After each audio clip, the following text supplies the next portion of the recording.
मराठा आरक्षणासाठीच्या सर्वेक्षणावरनं अण्णासाहेब पाटील आर्थिक विकास महामंडळाचे अध्यक्ष नरेंद्र पाटील यांनी सरकारला घरचा अहेर दिलाय। सरकारनं सर्वेमध्ये तात्काळ सुधारणा कराव्यात, अन्यथा आम्हाला रस्त्यावरती उतरून आंदोलन करावं लागेल असा इशारा नरेंद्र पाटील यांच्याकडनं देण्यात आलाय। नवी मुंबईमध्ये माथाडी भवन इथे मराठा आरक्षणाच्या अनुषंगाने आयोजित बैठकीत ते बोलत होते।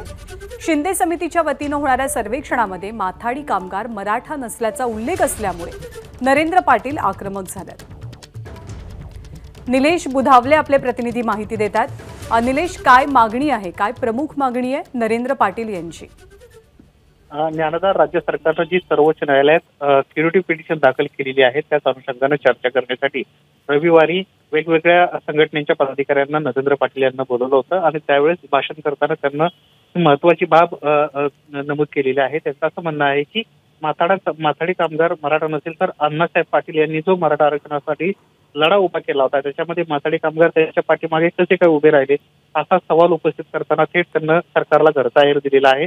त्यांचं असं म्हणणं आहे की सरकारकडून जो आता सर्वे तयार केला जातोय त्याच्यामध्ये माथाडी कामगार हा मराठा नाही अशा पद्धतीचा उल्लेख अनेक ठिकाणी होतोय। शिवाय जे राज्यभरामध्ये ठिकठिकाणी सर्वे पार पडत आहेत ते अगदी पूर्णपणे माहिती न घेता सर्वे केले जात आहेत। एक सर्वे करण्यासाठी साधारणपणे 1 तासाचा वेळ लागतो। मग इतक्या लवकर हा सर्वेचा डेटा यांनी गोळा केला कसा असा देखील त्यांना सवाल उपस्थित केलेला आहे आणि तो जर सर्वे व्यवस्थित नाही केला तर रस्त्यावर उतरून आंदोलन करू असा इशारा देखील दिलेला आहे। ज्ञानदा, धन्यवाद निलेश या माहितीबद्दल। एबीपी माझा, उघडा डोळे बघा नीट।